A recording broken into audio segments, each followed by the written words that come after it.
promoting dialogue.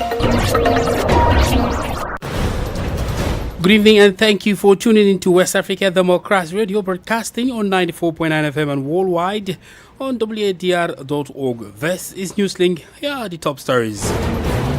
Ghana's main opposition, New Patriotic Party (NPP), leads a demonstration against the suspension of the Chief Justice. Hundreds of youths in Nigeria's protests over arrest of social activist Very Dark Man. And we are demanding immediate release of VTM. VTM is not a criminal. If GTP or the federal government feel that he has committed any offense, they have all the time, all the apparatus to invite him or to call him. Yes. Opposition political groups and CSOs in Togo rally against the country's transition to a parliamentary system. Liberia's President Joseph Boakai reaffirmed Liberia's commitment to a new era of diplomacy and development. Stay tuned for these stories and more. West Africa Democracy Radio. It's you speaking. Let's begin in Ghana, where minority leaders in Parliament, Alexander Afenyo-Makin, on Monday led hundreds of protesters through the streets of Accra in a demonstration dubbed Save the Judiciary to demand the immediate reinstatement of Chief Justice Gertrude Dorokono, who was recently suspended by President John Dramani Mahama.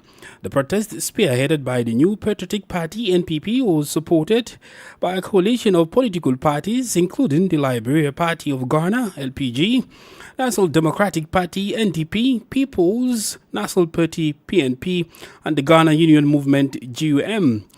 Presenting a petition on behalf of the protesters, Afenyo-Makin said the president's action amounted to an attack on the very soul of Ghana's democracy and accused the executive of manipulating constitutional process to serve partisan interest. And our mission is very simple: to protest at the executive intimidation, interference, and the attack on your very institution. We are political actors. The judiciary is supposed to be a neutral actor in this democratic discourse. Maybe today is Tokonu, tomorrow, my respected friend, it may be you.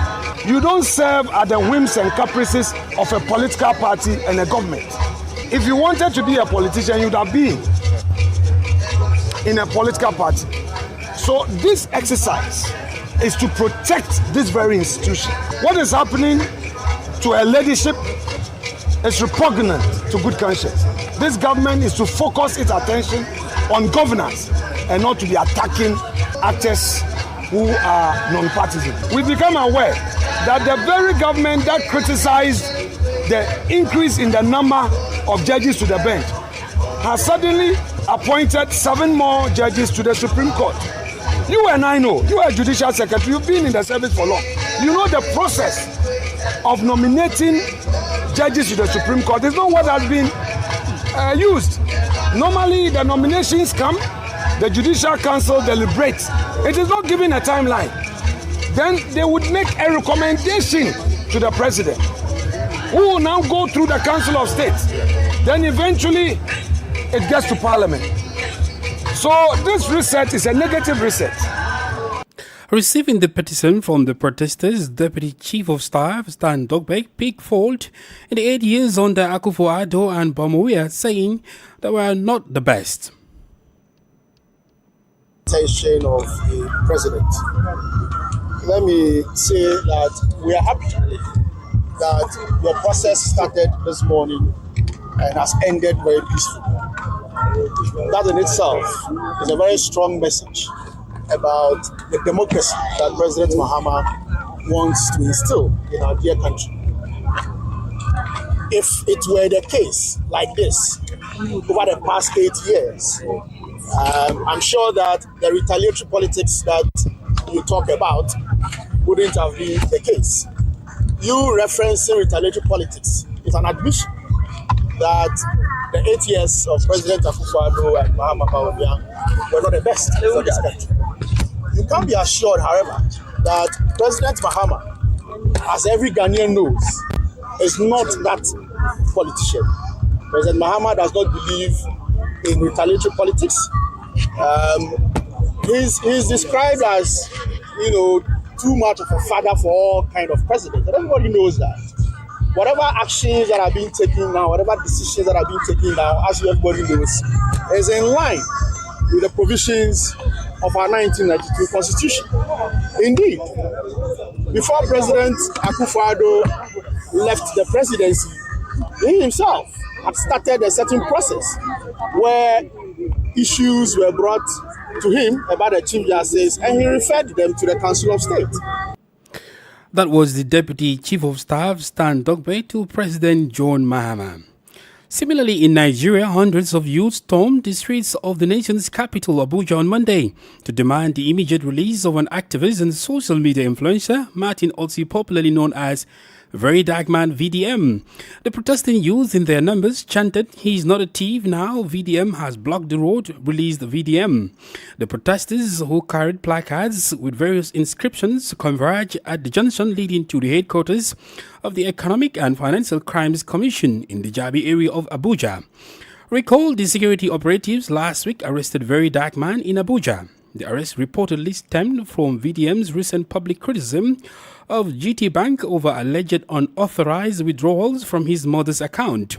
His vocal demand for accountability gained widespread attention online prior to his detention. While details of his arrest are still sketchy, the youths took to the streets to call for his release. Here are some of their voices.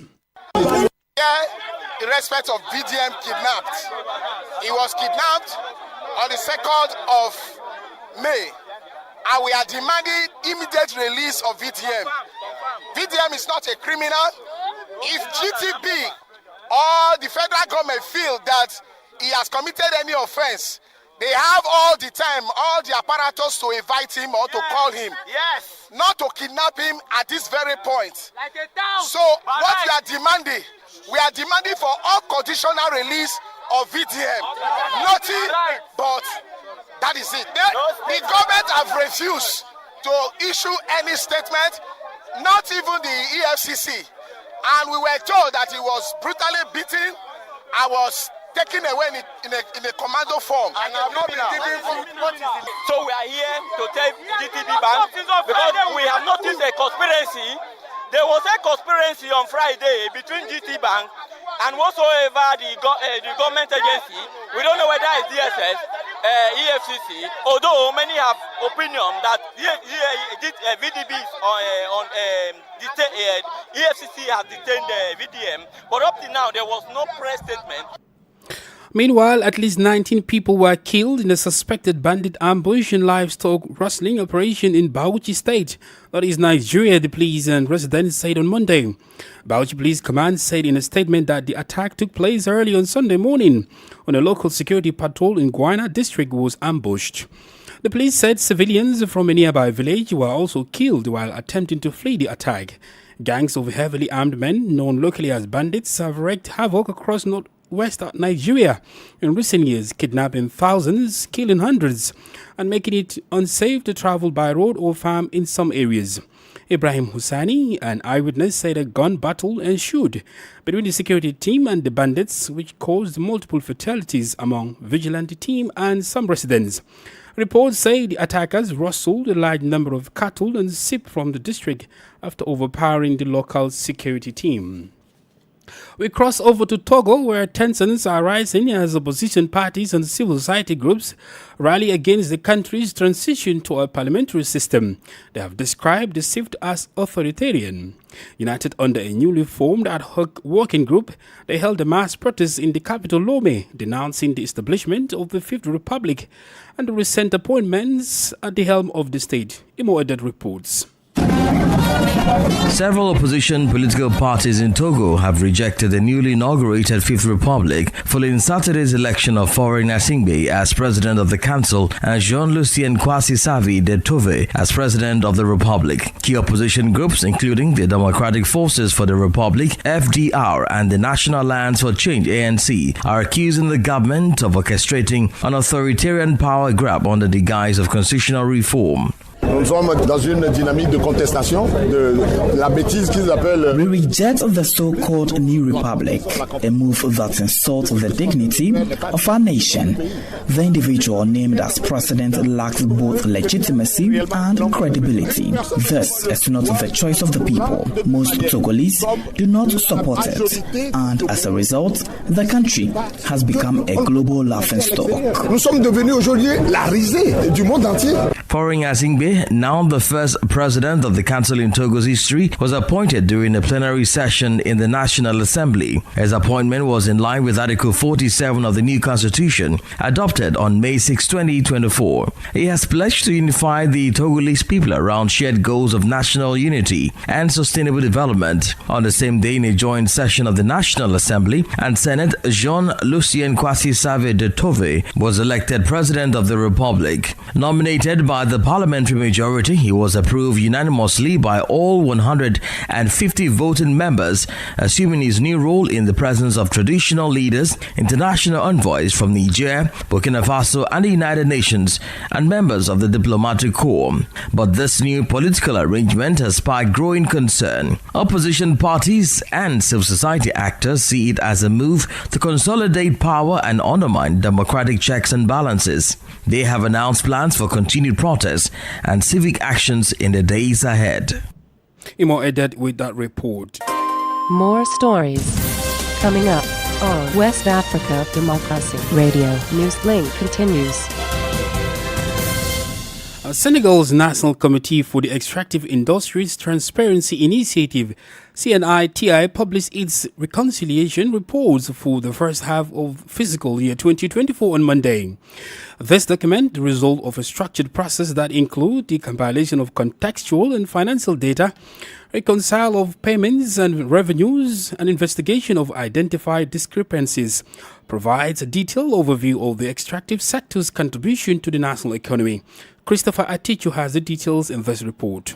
The report reveals that total revenues generated by the extractive sector for the first half of 2024 amount to 236.59 billion CFA francs, representing $391.49 million, including social and environmental payments. Of this amount, 225.49 billion CFA francs were allocated directly to the state budget. The mining sector largely dominates, contributing 187.35 billion CFA francs, representing 79.19% of extractive revenues. This amount already represents 56.36% of the total mining sector revenues generated for the entire 2023 financial year. The hydrocarbons sector contributed 45.79 billion CFA francs, or 19.36% of total revenue.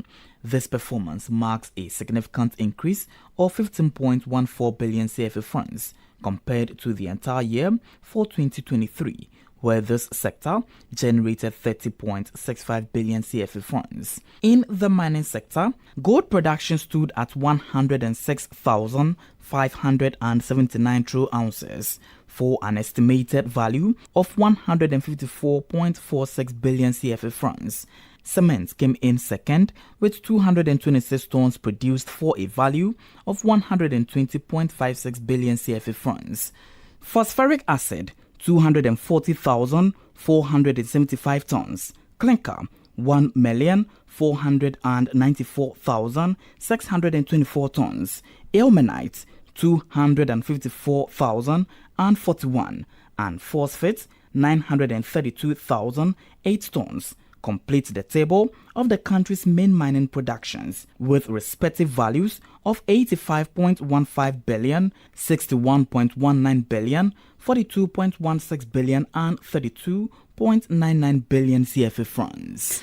Christopher Atichu with a report. Meanwhile, Dakar and Libreville have agreed to forge a new path in African diplomacy. Under the leadership of Senegal's President Bassirou Diomaye Faye and Gabon's Brice Oligui Nguema, the two nations are building a strategic partnership that extends beyond national regional lines. They hope for this strategic recalibration to shift the dynamics of power and cooperation across the continent. Augustine Colley reports. Senegalese President Bassirou Diomaye Faye and Gabon's transitional leader Brice Clotaire Oligui Nguema are reinforcing bilateral cooperation through a series of high-level engagements and joint initiatives. President Faye attended the inauguration of his Gabonese counterpart over the weekend at the Agonje Stadium in Libreville. His presence highlighted the growing diplomatic engagement between the two countries, which has intensified since both leaders took office, Faye through elections in March 2024 and Nguema following the August 2023 military transition in Gabon. Prior to his current role, Nguema held various posts in Gabon's military, including aide-de-camp to former President Omar Bongo, military attaché in Dakar, and commander-in-chief of the Republican Guard. The cooperation between Senegal and Gabon now spans multiple sectors. During Oligui Nguema's official visit to Dakar in December, President Faye stated that the bilateral agreement covers politics, security, education, vocational training, youth development, sports, and economic affairs. The visit concluded with a pledge to elevate the partnership further. On the diplomatic front, Gabon has endorsed Senegal's candidate Amadou Hott in the race for the presidency of the African Development Bank. Senegal's Foreign Minister Yassine Fall visited Libreville in February to officially express appreciation for Gabon's support. This collaboration links West and Central Africa through what officials describe as a South-to-South partnership framework. Current efforts include joint projects in security cooperation, youth training programs, and regional economic initiatives. Both countries continue to signal their intention to deepen coordination in multilateral and continental platforms. That was Augustine Colley with that report. You are listening to Newslink here on West Africa Democracy Radio, broadcasting on 94.9 FM Dakar, Senegal. Here is a reminder of our top stories. Ghana's main opposition, New Patriotic Party, NPP, leads demonstration against the suspension of the Chief Justice. Hundreds of youths in Nigeria protest over the arrest of social media activist Very Dark Man. Opposition political groups and CSOs in Togo rally against the country's transition to a parliamentary system. Still ahead in the news, Liberia's President Joseph Boakai reaffirms Liberia's commitment to a new era of diplomacy and development. We still have the guest interview and sport news. Please stay with us. Fresh and breaking news all the time. Hear it first as the news breaks, only on West Africa Democracy Radio. Newslink continues. Liberian President Joseph Boakai has reaffirmed the nation's commitment to a new era of diplomacy and development. This pronouncement came during the relaunch of the Gabriel Denis Foreign Service Institute, which features an ambassadorial lecture and seminar series aimed at enhancing Liberia's diplomatic engagements. The president underscored pivotal moments in Liberia's past, including its founding role in the League of Nations and the Senegal Conference, which set the stage for the establishment of the African Union. WDR Monrovia correspondent Abraham Parker has this report. During a lecture centered on the arrest agenda, a strategic framework aimed at rejuvenating Liberia's foreign policy and addressing the nation's pressing challenge, President Joseph Boakai reflected on the rich legacy of Liberia's diplomatic history. He recalled Liberia's foundational role in global affairs, including its membership in the League of Nations and the pivotal Senegal Conference, which laid the groundwork for the establishment of the African Union. Our goal is to strategically position Liberia within ECOWAS and other sub-regional to amplify our voice and leadership while benefiting from collective approaches. We shall continue to pursue access to the international market with both areas and agriculture sector. Also speaking at the occasion, Liberia's Foreign Minister Sarah Beslo Yanti highlighted the progress made in restoring the country's image on the global stage.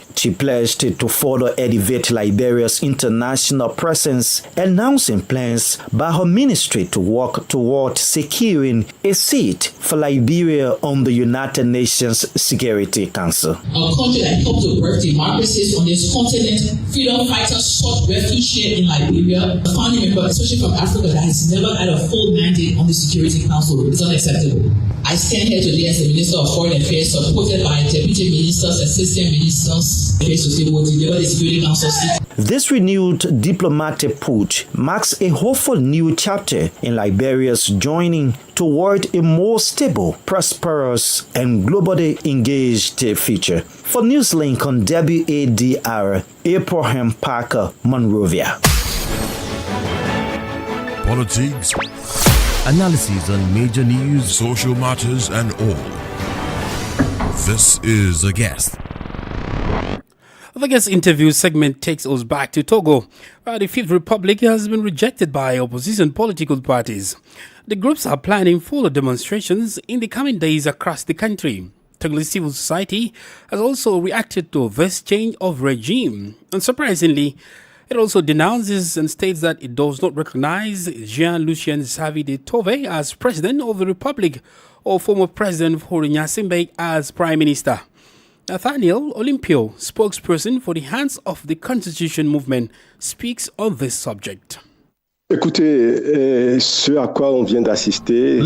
what we've witnessed here is a culmination of rape on the conscience of every Togolese person. What's happening in Togo is extremely serious. Here is someone, Faure Gnassingbé, who has been in power for 20 years. And in 20 years, he's done almost nothing serious for the Togolese people. And now, suddenly, he decides to change the constitution and grant himself a presidency for life. But the Togolese people cannot accept this, and are protesting this constitutional coup d'etat loudly and vigorously. And simply put, the country is being dragged into political disorder, and we can't tolerate that any longer.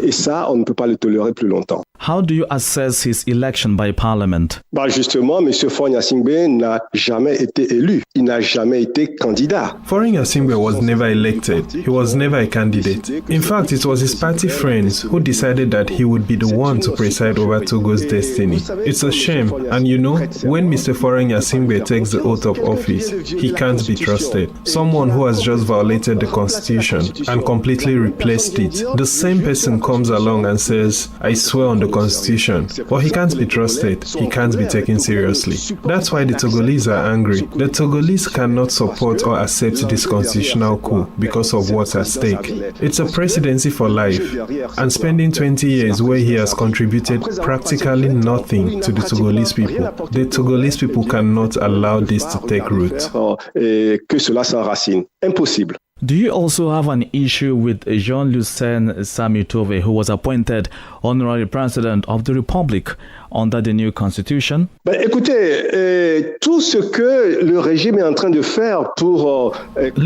everything the regime is doing to ensure that Faure Gnassingbé remains in power forever is of no interest to the Togolese people. Savy de Tove, who is retired, who came out of retirement so that he would be someone who could not do anything. Trop, c'est trop. And what actions are you going to take next? Mais il n'y a pas 150 000 actions. Je pense que le peuple togolais... There aren't 150,000 actions. I think the Togolese people, for whom all demonstrations are banned, will eventually defy these bans and come out en masse to express their anger and revolt. This is the only solution imposed on the Togolese people, and the Togolese people will eventually express themselves in this way. We have no other instrument. Mr. Nathaniel Olympio, is there any hope that Togo will return to the old regime? Les Togolais veulent retrouver leur dignité pour commencer. The Togolese want to regain their dignity. To begin with, the Togolese want to regain their freedom. And in fact, it's not even a question of the regime. When it was a presidential regime, there was a dictatorship. They established what they call a parliamentary regime, which isn't one, but for the sole purpose of retaining power. So public policies don't change. Governance doesn't change. Corruption is still there, and impunity and violence are still there. It's not a question of regime. It's that the Togolese people today want to put an end to this dictatorship. That's the only objective the Togolese are pursuing today. Objectif que les Togolais poursuivent aujourd'hui. That was the Natalia our guest speaker for this afternoon, Natalia Olympio. He's a spokesperson of the Hands of Our Constitution movement in Togo. And of course, with sports, I have with me Augustine Colley in the studio to take us through with what is happening in the Sahara Conference Basketball African League, which is happening here in the Dakar Arena in Jamnyadja. We have seen some amazing things, but I'm afraid to say the home basketball team, Ville de Dakar, are not doing well. But Augustine, tell us what is happening in the world of sports. Good evening, Sankule. It's a pleasure to be with you. So, like you said, we'll begin with the latest from the Basketball African League with Cape Verdean basketball outfit Creole Star defeated the defending champions Petro de Luanda of Angola 71-69 in overtime at the Dakar Arena on Sunday. The victory earned the debutants their spot to the 2025 ball playoffs, which will take place at Sunbet Arena in Pretoria, South Africa, from the 6th to the 14th of June. NBA Academy Africa prospect Louis Wouvwa played 40 minutes and finished with 14 points, 12 rebounds, and 2 blocks. The styled out rebounded Petro 52-43, but also finished with 28 turnovers. With 3 wins and 3 losses, both teams qualified to the ball playoffs in Pretoria. Petro finished second and the Star finished third in the Sahara Conference League. In the second game, 2022 ball champions US Monstal of Tunisia defeated host of the Sahara Conference ASC Villa de Dakar of Senegal 77-68. The win gave Monastir 4-2 win, the top place in the Sahara Conference, and an automatic qualification to the playoffs. Monastir shot 43% from the floor and out-rebounded Dakar 45-39. The 2025 ball season will continue with the Nile Conference Group phase, which will be held from the 17th to the 25th of May at the BK Arena in Kigali, Rwanda. The Nile Conference will feature 4 teams made by Basketball MBB South Africa, Al Ali Tripoli of Libya, Nairobi City Thunder of Kenya, and Amei Patroliki of Rwanda. And the top 2 teams from the Nile Conference and a team with a better record between the False Rabat, which is Morocco, Kalahari Conference, and the team which will finish third in the Nile Conference will join the Al Attihad of Egypt, Ravens Hoopers of Nigeria, US Monastir, Petro de Luanda, and Crystal in the 2025 ball playoffs in South Africa. But you said something very important, that the host of this ASV Ville de Dakar, which is Dakar. ASV the Ville of Dakar, yeah. But it is just the same when we talk about the recent, I think, under 17 under 17, under 20. In Morocco. But then there was nothing to show from West Africa or so. But it's something we should look at too, because when you are hosting, you should prepare better than your visitors. But no, I mean, because you're hosting doesn't necessarily mean if you play against a better team, you're bound to lose, and that's what happened. I agree, because that's football. Dakar. But again, you should know that you are the host. So to avoid the shame, that's why I'm saying prepare better. Yes, but game is game. But I wish. Did you have the chance to actually witness any of the games in Dakar Arena? It's been amazing, though. It's been really beautiful games of basketball. You are right. Unfortunately, you missed. Unfortunately, but only like the football, man. Oh, you're only into football. Yeah. Anyway, thank you very much, Augustine. I really appreciate that. That's Augustine Colley, of course, with the sport news. We've come to the end of this edition of Newslink from West Africa Democracy Radio, broadcasting from Dakar, Senegal. Thank you for listening, and many thanks to Mustafa Sek and Umu Danyogo for the technical support.